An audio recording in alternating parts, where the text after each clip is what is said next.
Hey everybody, starting this one off tonight by choking. No, it's all good.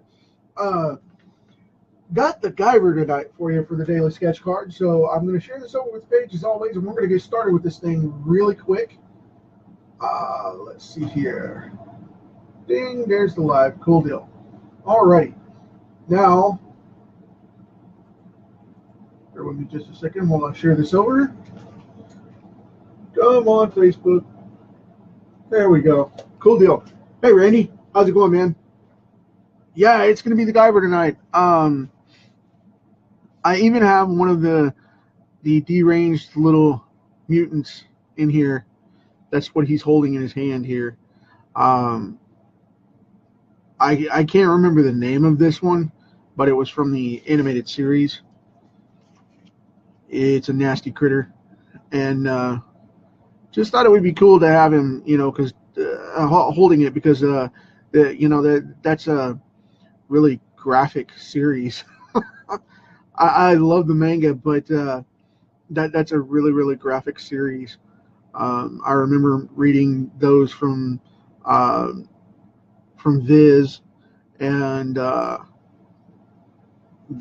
the animated series was really cool, really, really cool stuff.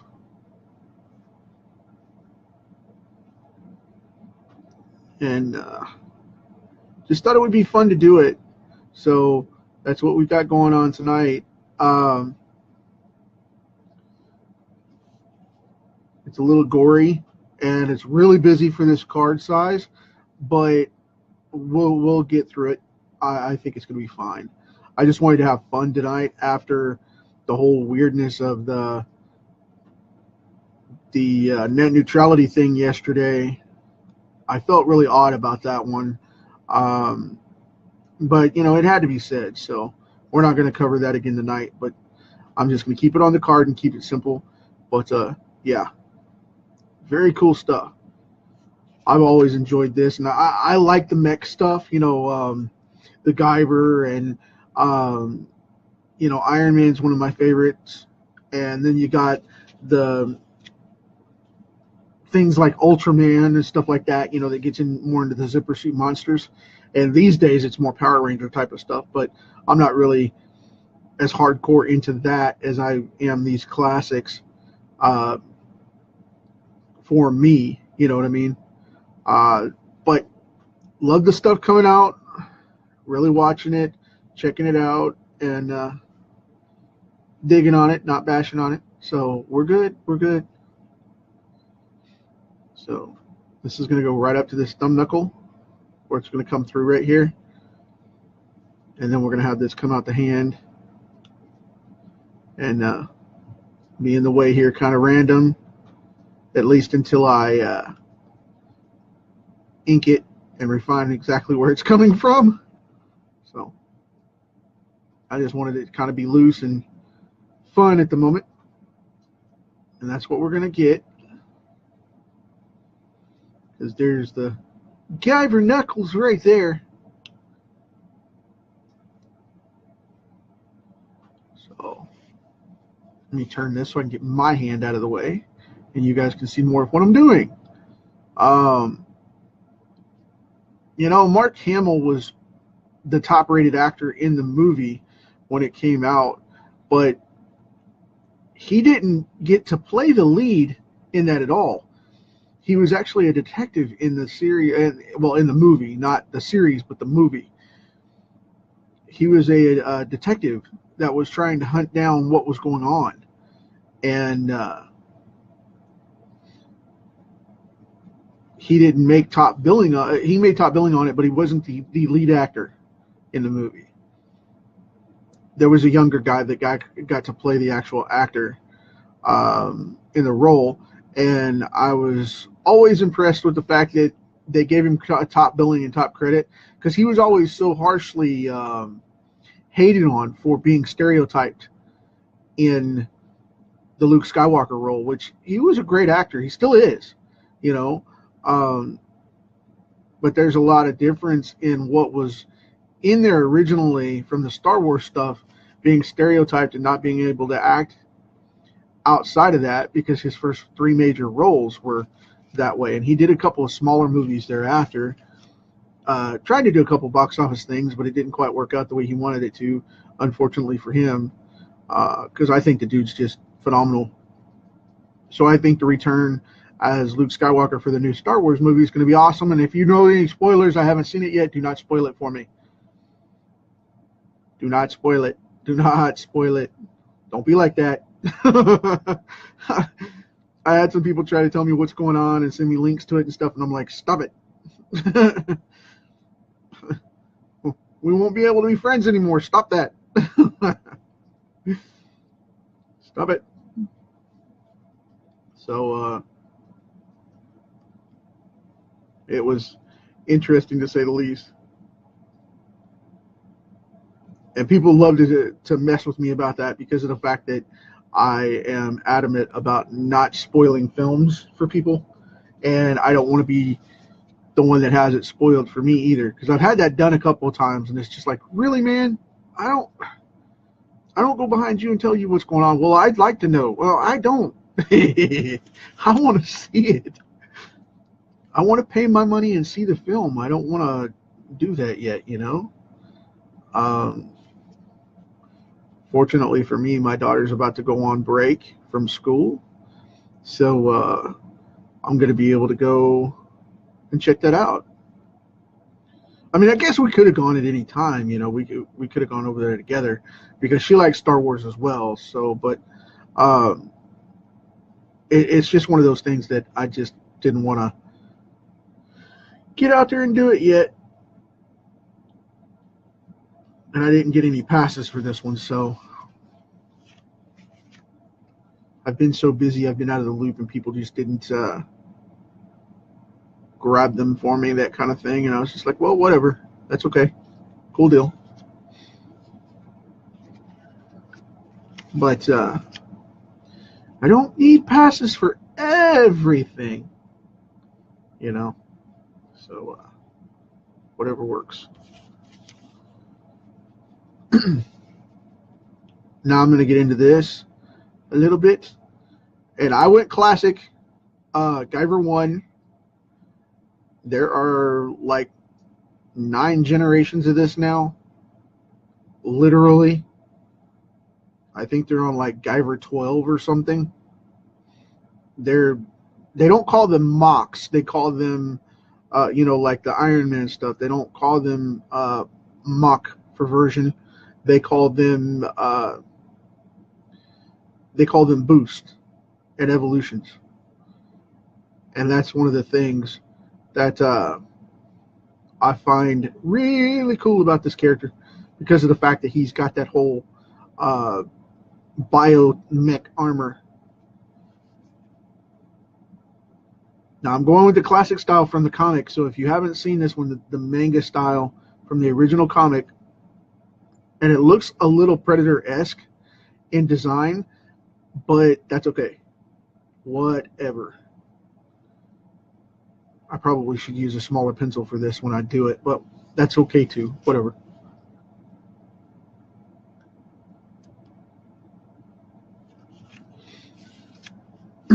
It tried to run away. Did you see that?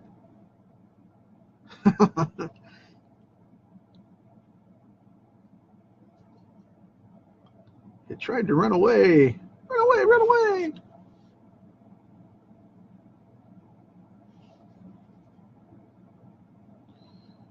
Now these, I don't know what they're called actually, but the spigots or spouts or blowholes or whatever you want to call them, the vents, as some people call them, that's fine too, whatever. These things expand out. If you've never seen the Guyver before, allow me to demonstrate. What happens is these things pop out and they take in air and blow out air, and they're basically the ventilation of the suit for the life form within. And whenever he gets ticked off, it's really cool to watch because these things come to life, and it is awesome.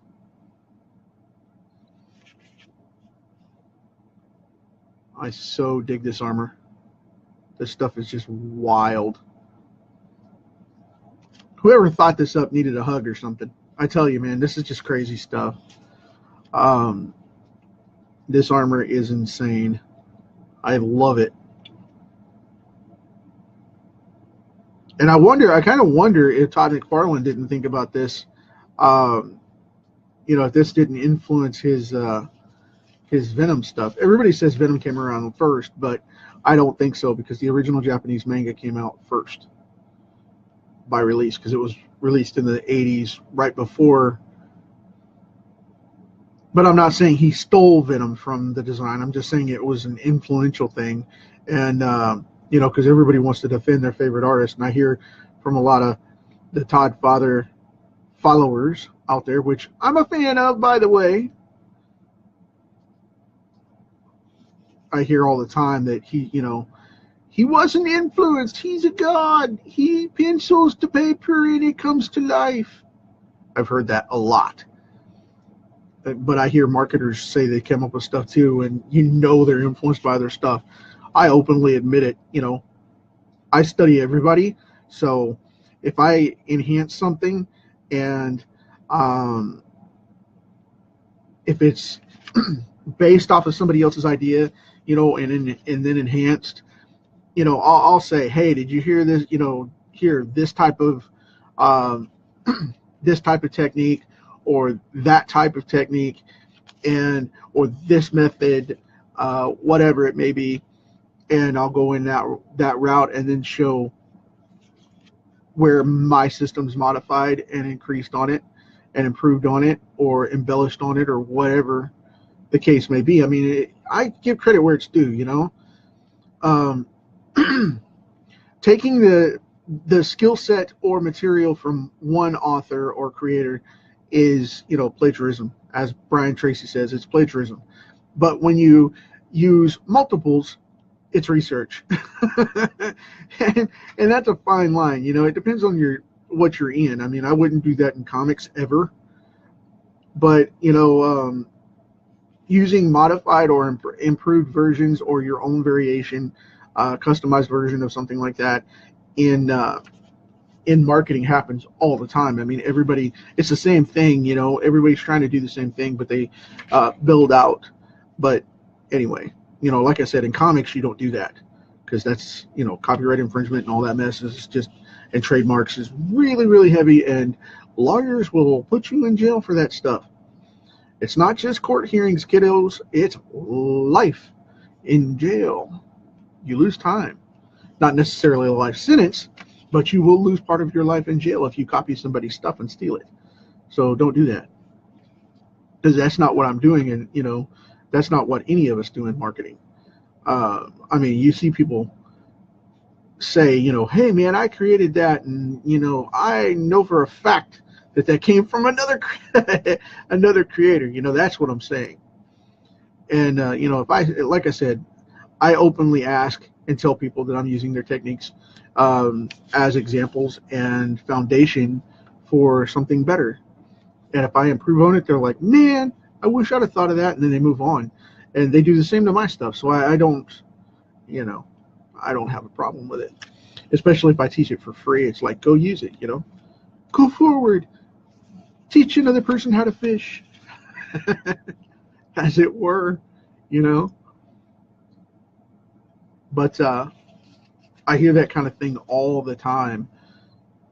But yeah, as far as that goes with comics, though, I like to think that, Todd might have been influenced by the Guyver, because there's only so many ideas in the world, and we just take our own unique perspective on them and our take on them creatively. And I mean, how many sci-fi stories have you heard that have aliens in them? How many sci-fi stories have you heard that shock you with aliens in them? It's because people take a unique twist on them. Ridley Scott and James Cameron and a couple of others have really gone out there, because Avatar, for example, was basically Dances with Wolves. It was about a tribe of natives that were just dang near demolished. And, John Carter being with the Martians on Mars, same thing, But that story came before the Dances with Wolves model, and it came before a couple of the other Westerns and tribal stories that were out there, But I always find it interesting to compare it to stuff that came before it and see which one's better, in influence, especially with, comics, because it's always fun to see something that looks similar, and you go, hey, which Superman model is better, and then you see stuff like you'll see competing stuff within itself, which is funny, because you'll see like Shazam, Captain Marvel, which was a Viz Comics property prior. And what was funny with that was they would have that come out in DC, but yet they say, well, that's our original property. Well, no, it's not. That's the funny thing. It was elsewhere first. Oh no, that's an original hero. No, it's not. It may be an original incarnation of it, but no, it's not. Your version may be original, yes, which I respect, because I do public domain characters as well, and I know a lot of people that do, and it's awesome. But don't claim you created it. It's like it's like somebody like Al Gore saying they created the internet. He didn't create the internet. I mean, he's a very intelligent man, but he didn't create the internet. I'm sorry. And that rumor's been floating around for years, and he started it, because he'll tell you. But and like I said, I'm not getting into politics or anything, and I'm not trying to bash on him or start any grilling or anything. It's just an example, You go in and say that something is controlled like that, and then you say you created it. You created it. No. You are not the godfather of the internet, dude. Sorry. But anyway, same thing in comics. People say, well, I created this and I created that. Well, if you look in the front of the Firestorm comics, I'll tell you flat out, I created the character based on a custom adaptation. It is a custom creation of blah, blah, blah. And I give the comic book, and I give the original creator credit.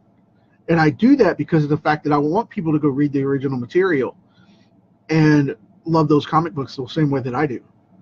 So, don't hide it if you use a public domain character and create an adaptation off of it. Accept it, own it, and use that longevity of that character to influence your stuff.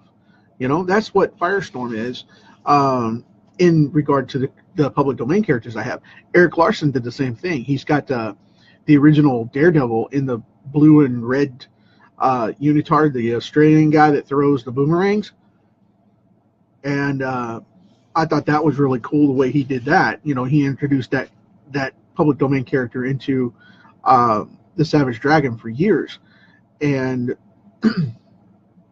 Dynamite and Boom have made all kinds of stuff out of it. So, don't worry about it. I mean, as long as you don't steal anybody's original incarnation, like, don't use the Firestorm models because they're not public domain. They are, in fact, my properties.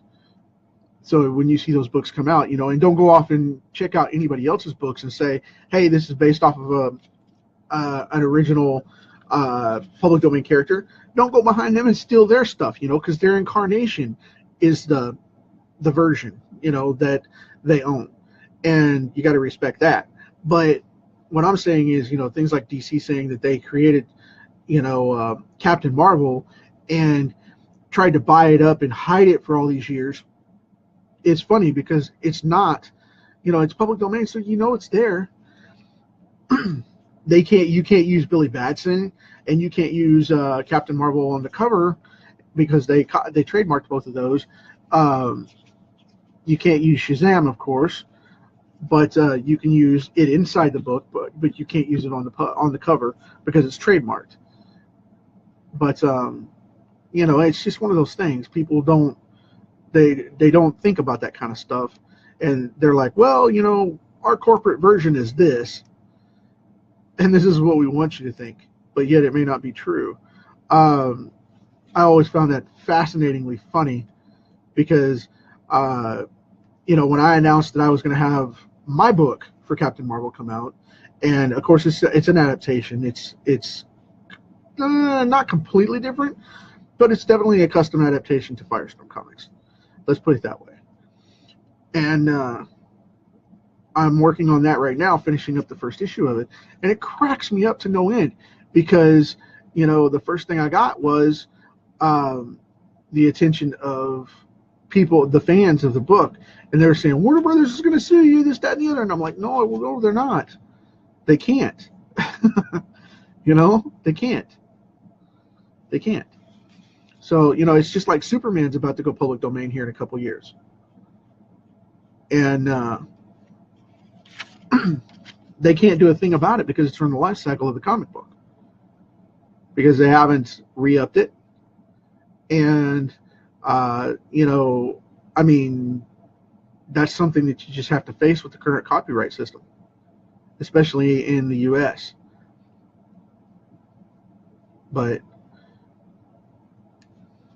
in 75 years from now, you know, I really won't care because my run will be long over. The headset's making my head itch here.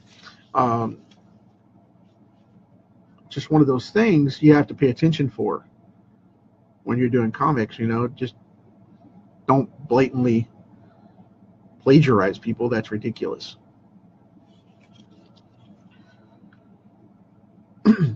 Give them credit for what's due. You know what I mean?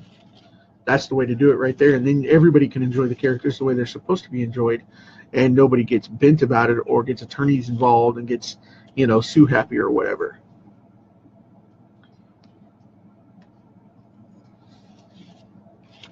But let's see here. We've got this going on. Hey! And now I got to cut in this other brow and put in the good old orb here. Here we go, right here. I like to attach it to the horn that comes up. That horn lays back in his head, and I like this one to pop up like it originally did, because it's separated like it was an antenna kind of thing originally, like that, because there's the orb in his forehead that actually powers the Guyver suit. That's the control module. It's on his forehead, and then it comes out, and it's a symbiotic suit that takes over his body. So that's what you get. And I remember the movie version, which cracked me up because I felt so bad for the guy, because the guy that becomes the Guyver is getting bullied by a group of guys. And I think I don't remember if they're mutated or not. I had to watch the DVD again. I've got it. But I don't remember if they were mutated yet or not.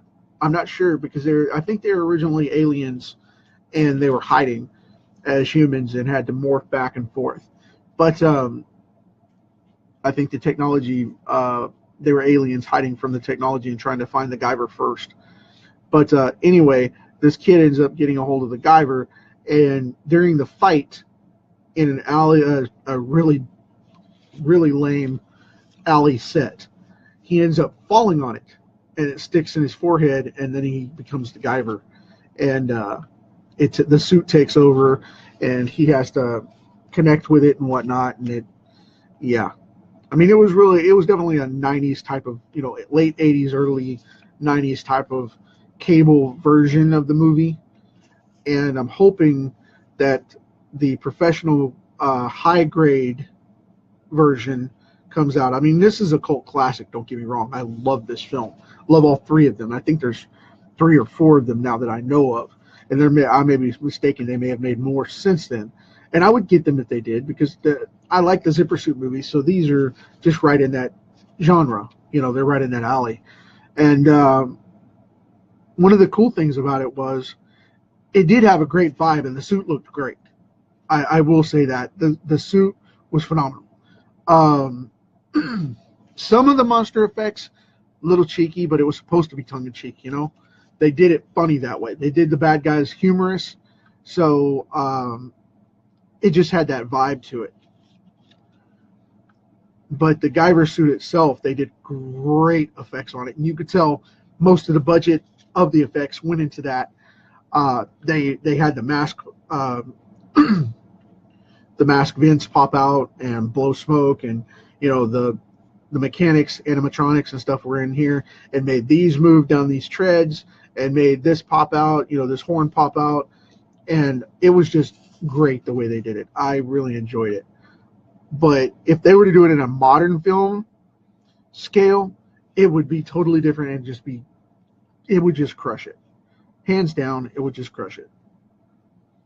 But with the remake of the way they did RoboCop, I'm kind of skeptical about big films remaking things just to remake them, because sometimes they go over the top and they get the wrong idea.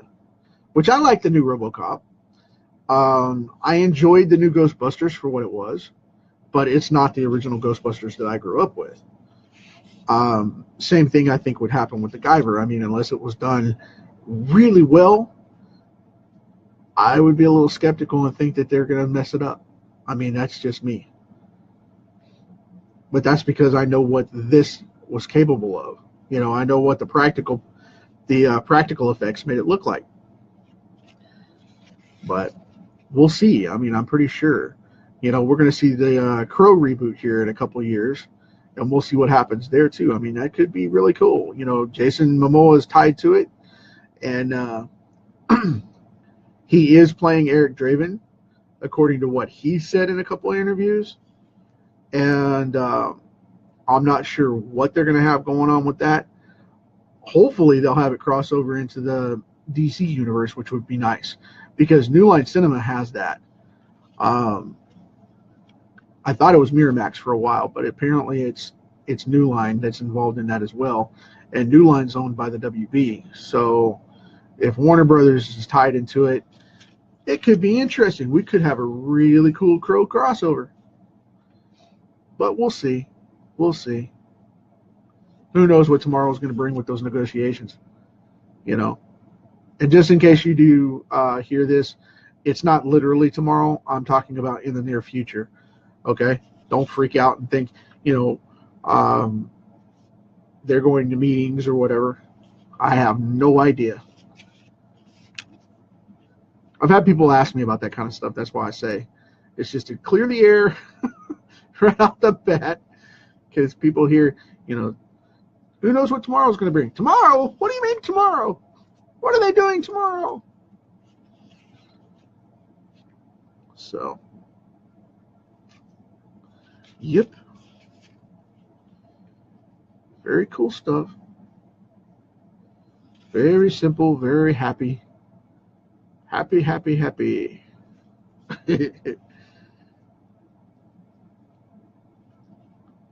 And by the way, here coming up, since we're so close to the holidays, you guys,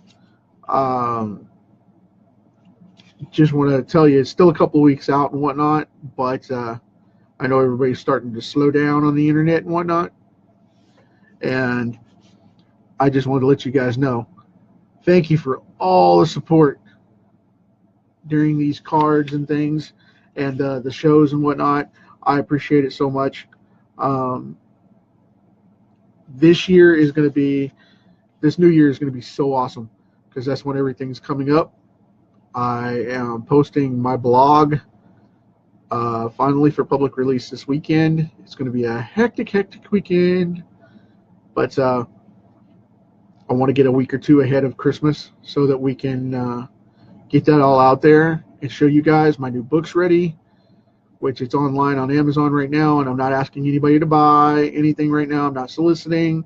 Well, I'm just letting you know it's there because I get asked about it, and I said I would mention it again today. And everything's coming along peachy. It's kicking off, people. It's kicking off. And after this net neutrality thing, I'm really looking forward to a great 2018 and helping to get people making money, as well as getting my comics and my books out there and my properties out there. Because this is some interesting stuff going on right now. Like I said, I'm not going to go back into the net neutrality thing. I said my piece yesterday. We're all good. Trying to look here and make sure I don't have anything missed. I want to pop this up a little bit, so I'm going to darken this up. Kind of separate him a little bit more.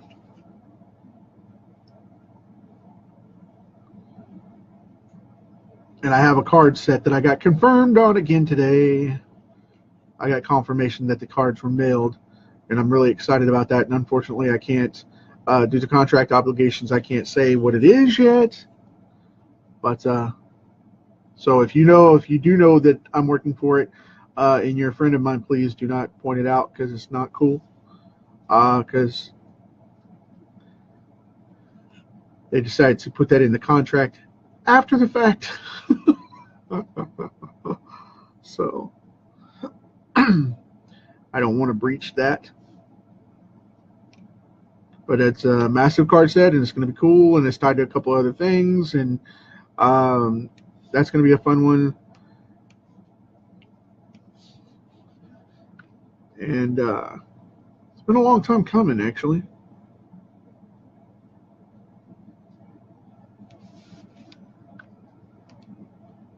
Let's see here. This is going to be more of the Guyver right here. This is his knuckles.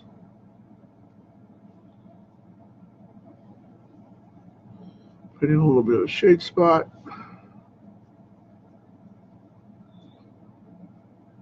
I know this is a little raw right now. I normally edge these things out, but I didn't.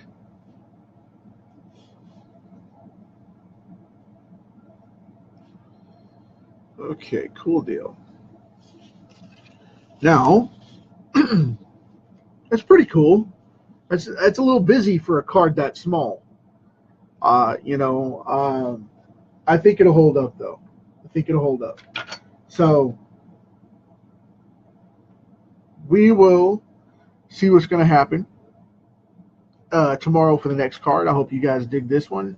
And I'm going to try to get back into the earlier afternoon with these, or maybe even early morning, and start knocking them out and go from there.